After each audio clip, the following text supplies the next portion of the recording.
के 2 बजे कोई आपका नाम लेकर आपको बाहर बुलाए तो कभी मत जाना, क्योंकि मैंने एक बार ये गलती की थी। मेरा नाम रिंकू है और जो मैं कहानी आप लोग को बताने जा रहा हूँ वो मेरे साथ सच में हुआ था और शायद वो चीज आज भी मेरे पीछे है। मेरा नाम रिंकू है और मैं चंडीगढ़ में रहता हूँ। काफी टाइम हो गया था घर से बाहर निकले हुए। काम, पैसे की टेंशन और रोज का सेम रूटीन।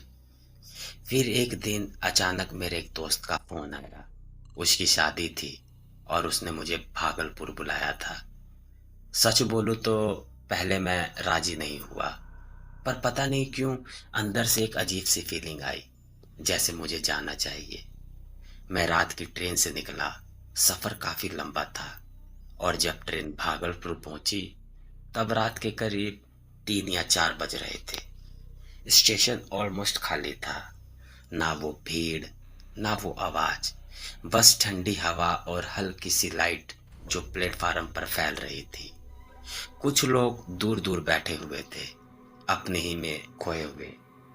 मैं अपना बैग लेकर धीरे धीरे प्लेटफार्म पर चलने लगा।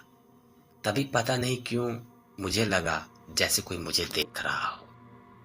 पहले तो मैंने इग्नोर किया, पर फिर मैंने हल्की सी नजर उठाई और वहां प्लेटफार्म के दूसरे किनारे पर एक औरत खड़ी थी, बिल्कुल सीधी, बिना हिले, और सीधा मेरी तरफ देख रही थी। उसकी शक्ल क्लियरली नहीं दिख रही थी क्योंकि लाइट कम थी, पर उसकी आंखें पता नहीं क्यों सीधा मुझ पर ही टिकी हुई थी। मैंने सोचा शायद मेरा वहम होगा। मैं नजर हटाकर आगे बढ़ने लगा, पर 2-3 कदम चलने के बाद पता नहीं क्यों मैंने दोबारा मुड़कर देखा और इस बार वो औरत थोड़ी और पास आ गई थी। मैं उस औरत के बारे में ज्यादा सोच नहीं रहा था, लेकिन हाँ, उसे देखकर एक अजीब सी फीलिंग जरूर आ रही थी, जैसे वो मुझे पहचानती हो या कुछ कहना चाहती हो। मुझे आगे का रास्ता तो पता नहीं था, इसलिए मैं वहीं स्टेशन पर रुक गया। मेरा दोस्त शिव कुमार मुझे लेने आने वाला था। सुबह के करीब 4 बजे थे। स्टेशन पर अब भी कुछ लोग थे, लेकिन फिर भी एक अजीब सा सन्नाटा था और वो औरत अब भी वहीं खड़ी थी और अब भी सिर्फ मुझे ही देख रही थी। काफी देर तक मैं उसे देखता रहा। फिर पता नहीं क्या सोचकर मैंने उसके पास गया जहां वो खड़ी थी। वहां थोड़ा अंधेरा था और जैसे ही मैं उसके पास पहुंचा, एक अजीब सी बदबू उसके शरीर से आ रही थी, जैसे कुछ बहुत पुराना सड़ा हुआ। मैं कुछ समझ पाता उससे पहले ही पीछे से एक आवाज आई, अरे रिंकू, वहां क्या कर रहा है, इधर आ। मैं तुरंत मुड़ गया। शिव कुमार आ चुका था। मैं उसके पास गया, उसने गले लगाया और फिर हम दोनों उसके घर की तरफ निकल गए। जाते वक्त मैंने एक बार फिर से पीछे मुड़कर देखा। वो औरत अब भी वहीं खड़ी थी, लेकिन इस बार उसके चेहरे पर एक हल्की सी मुस्कान थी। शिव कुमार का घर गांव के अंदर था, थोड़ा दूर। रास्ते में वही पुराना माहौल, कच्ची गलियां, मिट्टी की खुशबू, खेतों की हरियाली। मुझे सब देखकर अजीब सा सुकून मिल रहा था, जैसे मैं अपने बचपन में वापस चला गया हूँ। घर पहुंचकर सबसे मिला। लोगों ने नाम पूछा, कहाँ से आए हो, ये सब पूछा। कुछ लड़के मुझे खेतों में ले गए फ्रेश होने के लिए। सब कुछ नॉर्मल लग रहा था, एकदम शांत, एकदम सिंपल। शाम को शिव मुझे गांव घुमाने ले गए। सब ठीक चल रहा था। तभी हम एक बूढ़े आदमी से मिले। उम्र होगी लगभग 55 से 60 की। उन्होंने मुझे देखा और धीरे से बोला, बेटा, अब आ ही गए हो तो एक बात याद रखना, रात को बाहर मत निकलना। मैं हंसते हुए पूछा, क्यों काका, कोई दिक्कत है क्या? उन्होंने सीधा मेरी आंखों में देखकर कहा, यहाँ रात को एक औरत घूमती है। वह अलग अलग आवाजों में लोगों को बुलाती है और जो उसकी बात में आ जाता है वो कभी वापस नहीं आता, और अगर वापस आ भी जाता है तो पहले जैसा नहीं रहता। मैं हल्का सा हंस दिया। और मजाक में बोला कि ठीक है काका, मैं नहीं निकलूंगा, आप भी संभल कर रहना, कहीं वो आपको ही ना उठा ले। और मैं हंसते हुए वहां से चला गया। रात को खाना खाकर मैं कमरे में गया। गर्मी थी तो मैंने विंडो खोल दी। इतने में शिव कुमार अचानक से घबरा गए। रिंकू, विंडो बंद कर, खोल के मत सोना। मैंने पूछा, क्यों, यहाँ कोई चोर आता है क्या? वो थोड़ा सा हिचकिचाते हुए बोले, हाँ हाँ, चोर आता है। फिर धीरे से बोला, और हाँ, अगर बाहर से कोई आवाज आए तो बाहर मत देखना। फिर मैं सो गया। लेकिन रात के करीब 1 बजे मुझे एक आवाज सुनाई दी। कोई बाहर बहुत मीठी आवाज में गाना गा रहा था। आवाज इतनी मीठी थी कि मैं खुद को रोक ही नहीं पाया। मैं उठा और विंडो से बाहर देखने लगा, लेकिन वहां कोई था नहीं। मैं विंडो बंद की और वापस लेट गया। कुछ देर बाद फिर वही आवाज आई, लेकिन इस बार वो आवाज मीठी नहीं थी, बल्कि बहुत भयानक हो चुकी थी। जैसे एक नहीं, 2 लोग एक साथ गाना गा रहे हो। मैं घबरा गया। तभी उस आवाज ने मेरा नाम लिया, रिंकू, बाहर आओ, मैं तुमसे मिलने आई। मेरे शरीर में ठंड सी तोड़ गई। मैं धीरे से उठा और दरवाजे की तरफ देखने लगा। दरवाजे पर पर्दा लगा था, लेकिन उसके पीछे एक परछाई दिख रही थी। लंबे उलझे हुए बाल, झुका हुआ शरीर, जैसे कोई बहुत गंदी हालात में खड़ा हो। मैं बाहर जाने ही वाला था कि तभी शिव कुमार ने मेरा हाथ जोर से पकड़ लिया। उसने आंखों से इशारा किया, हिलना मत। तब मैंने देखा, कमरे में कोई भी सोया हुआ नहीं था। सब जाग रहे थे, लेकिन डर के मारे आंखें बंद कर कर वहीं पड़े हुए थे। मैं भी वापस लेट गया और आंखें बंद कर ली। तभी मुझे अचानक याद आया, स्टेशन वाली औरत, उसकी आंखें, उसकी बदबू, उसकी मुस्कान। मेरे दिमाग में एक ही बात आई, कहीं ये वही तो नहीं। धीरे धीरे वो आवाज बंद हो गई और पता नहीं कब मुझे नींद आ गई। सुबह हुई। मैं मैंने उठते ही शिव कुमार से पूछा, भाई ये सब क्या हो रहा है? कल रात को वहां कौन था? शिव कुमार ने सीधा जवाब नहीं दिया, बस बोला कि चल गंगा किनारे नहाने चलते हैं, वहीं सब बताता हूँ।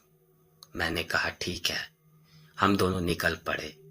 रास्ते में चलते चलते शिव कुमार धीरे धीरे बोलने लगे,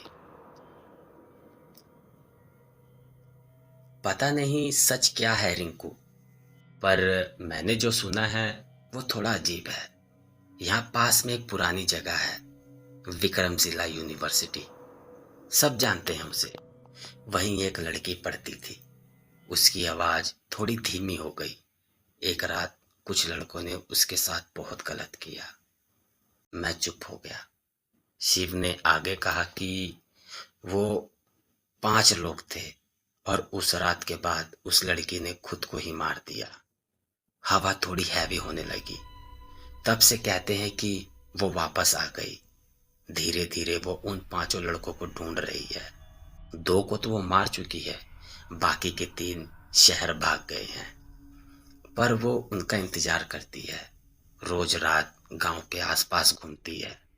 मैं अंदर ही अंदर सोच रहा था कि यार, क्या ये सब सच है या फिर सिर्फ कहानी। तब तक हम गंगा किनारे पहुंच गए।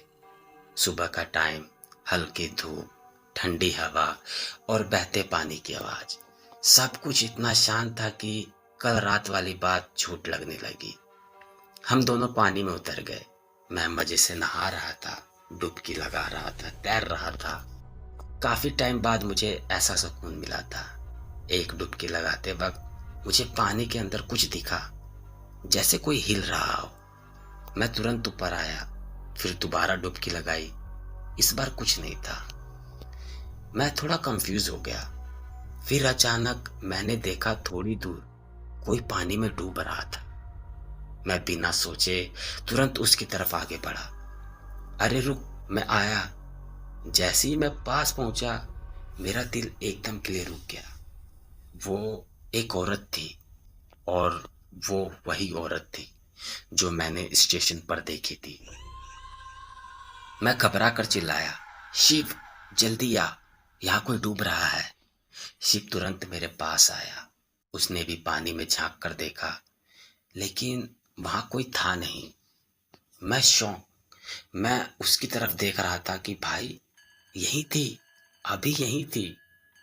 शिव का चेहरा एकदम सफेद पड़ गया। उस वक्त पानी बिल्कुल शांत था, लेकिन मुझे ऐसा लग रहा था जैसे मेरे पैर के नीचे कोई धीरे धीरे कोई चीज हिल रही हो। उस पानी में कोई भी नहीं था। मैं बस एक ही बात सोच रहा था कि अभी तो यही थी, फिर अचानक कहाँ गायब हो गई। शिव कुमार ने हल्का सा हंस कर कहा, रिंकू, तेरा वहम होगा, या कोई चीज देखी होगी पानी में। मैंने भी सोचा, हाँ, शायद ऐसा ही हो। और फिर हम दोबारा अपना पानी में एंजॉय करने लगे। लेकिन कुछ ही देर बाद मुझे अचानक ऐसा महसूस हुआ, किसी ने मेरे पैर पकड़ लिए हैं। पहले मुझे लगा कि मजाक है, पर उसकी पकड़ इतनी तेज थी कि मैं हिल तक नहीं पा रहा था। मैं पैर छुड़ाने की कोशिश कर रहा था, पर तभी एक झटके से उसने मुझे पानी के अंदर खींच लिया। मैं हाथ पैर मार रहा था, ऊपर आने की कोशिश कर रहा था, पर जैसे कोई मुझसे जोर से दबाकर पकड़ा हो। मैं चीखने की कोशिश कर रहा था, शिव बचाओ, लेकिन बाहर सबको लग रहा था कि मैं मजाक कर रहा हूँ या इंजॉय कर रहा हूँ। मेरी सांस रुकने लगी, आंखों के सामने अंधेरा छाने लगा। तभी शिव और उसके साथ के लड़के मेरे पास आए। उन्होंने डुबकी लगाई और मुझे पकड़कर बाहर खींच ले आए। मैं बेहोश हो चुका था। सब लोग घबरा गए थे। कोई सीने पर हाथ मार रहा था, कोई पानी निकालने की कोशिश कर रहा था। कुछ देर बाद मुझे होश आया। शिव कुमार गुस्से में बोला, जब तुझे तैरना नहीं आता तो इतने गहरे पानी में क्यों गया? मैं जोर जोर से सांस लेते हुए बोला, मैं खुद नहीं गया था, किसी ने मेरा पैर पकड़ा था और मुझे नीचे खींच लिया। शिव का चेहरा एकदम सफेद पड़ गया। उसकी आंखों में डर साफ दिख रहा था, पर फिर भी उसने बात टाल दी, अरे नहीं यार, किसी चीज में पैर फंस गया होगा। मैं चुप हो गया, लेकिन अब मुझे भी पक्का शक हो गया था कि कुछ तो गलत हो रहा है। घर आने के बाद मैंने देखा शिव कुमार अपने घर वालों से धीरे धीरे कुछ बात कर रहा था। जैसे ही मैं पास गया, सब एकदम चुप हो गए। किसी ने कुछ नहीं बताया, पर उनके चेहरे पर सब कुछ दिख रहा था। दिन धीरे धीरे बीत गया और फिर रात हो गई। मैं अब भी यही सोच में डूबा हुआ था कि ये सब क्या हो रहा है। पता ही नहीं चल रहा था कि क्या हो रहा है, और ये सब सोचते सोचते पता ही नहीं चला कि कब रात के 2 बज गए। मैं सोने ही वाला था कि फिर से वही आवाज सुनाई दी। कोई बाहर गाना गा रहा था। इस बार मैं डर के साथ साथ ये जानना चाहता था कि आखिरकार है कौन बाहर। मैं धीरे से उठा और बाहर जाग कर देखा। घर से थोड़ी दूर बिजली के पोल के नीचे एक औरत खड़ी थी। लाइट सीधा उस पर गिर रही थी। उसका चेहरा आधा रोशनी में आधा अंधेरे में था। मैंने ध्यान से देखा और एक पल के लिए मेरी सांस रुक गई। वो वही औरत थी, स्टेशन वाली, गंगा वाली, और इस बार वे सीधा मेरी तरफ देख रही थी और धीरे से मुस्कुरा रही थी। मैं तुरंत पीछे हट गया। मैंने शिव कुमार को जगाया, भाई उठ, बाहर कोई औरत है। शिव ने आंखें मलते हुए बाहर देखा, पर वहां कोई भी नहीं था। अब मैंने उसे सब कुछ सच बता दिया। भाई, मैंने उसे स्टेशन पर भी देखा था, गंगा में भी वही थी, और अब यहाँ पर भी वही है। अब शिव कुमार और उसके घर वाले सब कुछ समझ गए थे। उनके चेहरे पर एक अजीब सा डर था। उन्होंने मुझे धीरे से कहा, बेटा, तुम कल ही वापस चले जाओ। उनकी बात सुनकर मुझे बहुत बुरा लगा। मैं शादी में आया था और अभी पूरा एक हफ्ता बाकी था। मैं चुप हो गया। फिर घर के एक बड़े आदमी ने धीरे से कहा, बेटा, वो एक बुरी आत्मा है। वो पहले ही 2 लोगों को मार चुकी है और अब वो तुम्हारे पीछे है। वह बात अधूरी छोड़ गए, पर मुझे समझ आ गया था कि अगला नंबर मेरा है। मैंने घबरा कर पूछा, पर मैंने क्या किया है? वो मुझे क्यों मारेगी? उस रात मैंने जैसे तैसे निकाली, पर नींद बिल्कुल नहीं आ रही थी। सुबह होते ही मैं वापस जाने की तैयारी शुरू कर दी। तभी वह बूढ़े काका घर आए। उन्होंने मुझे सामान बांधते हुए देखा। अरे बेटा, क्या हुआ? अभी तो शादी को काफी दिन बाकी हैं। मैंने उन्हें सब कुछ बता दिया, स्टेशन, गंगा, रात वाली औरत। काका ने मेरी बात ध्यान से सुनी, फिर धीरे से बोले, बेटा, अब तुम जहां मर्जी चले जाओ, वो तुम्हारे पीछा नहीं छोड़ेगी। मेरे पैरों के नीचे से जमीन खिसक गई। पर क्यों? मैंने क्या किया है? काका ने सिर हिलाया। ये मैं नहीं जानता, पर एक बाबा है, शायद वो तुम्हारी मदद कर सके। शिव कुमार भी साथ चलने को तैयार हो गया। हम तीनों गांव के बाहर एक पहाड़ी की तरफ गए। वहां एक बाबा बैठते थे, पर पता नहीं क्यों वो देखने में बिल्कुल भी आम आदमी जैसे नहीं लग ही नहीं रहे थे। उनकी आंखें बहुत तेज थी, जैसे वो सब कुछ देख सकते हो। मैं उनके सामने बैठ गया। उन्होंने बस एक नजर मुझे देखा और तुरंत बोले पड़े, बेटा, तुम्हारे पीछे जो है उसे लगता है तुमने ही उसे मारा है। मेरी सांस अटक गई। लेकिन बाबा, मैंने तो मैं तो यहाँ पहली बार आया हूँ।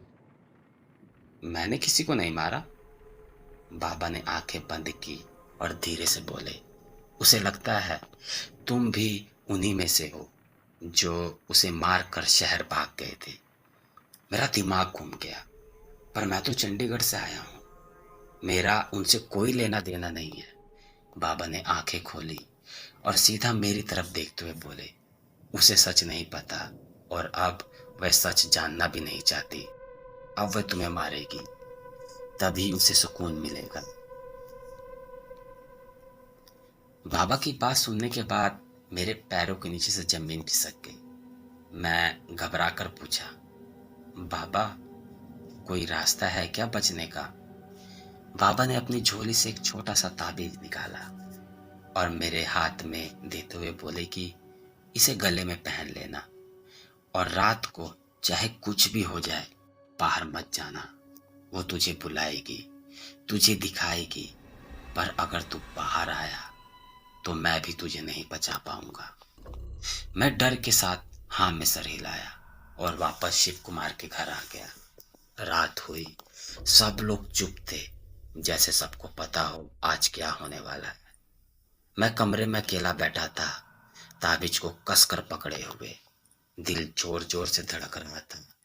तभी रात के करीब 2 बजे फिर से वही आवाज आई, रिंकू, बाहर आओ। इस बार आवाज और भी ज्यादा मीठी थी, जैसे कोई अपना बुला रहा हो। मैं अपने आप को रोक रहा था, पर तभी विंडो के बाहर मैंने उसे देखा। वह बिल्कुल मेरे सामने खड़ी थी।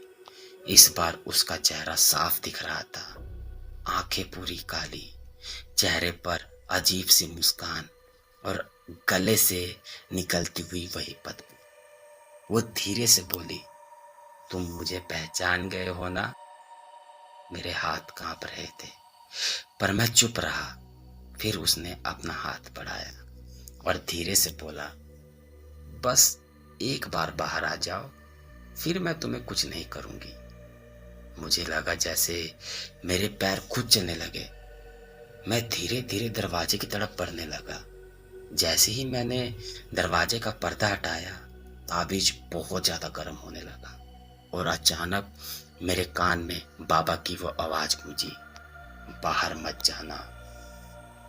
मैं एक झटके से रुक गया। और पीछे गिर गया। उसी पल बाहर खड़ी वो औरत एकदम भयानक रूप में बदल गई। उसकी चीख इतनी तेज थी कि पूरा गांव गूंज उठा और फिर वो धीरे धीरे अंधेरे में कहीं गायब हो गई। उस रात के बाद वह कभी नहीं दिखाई दी।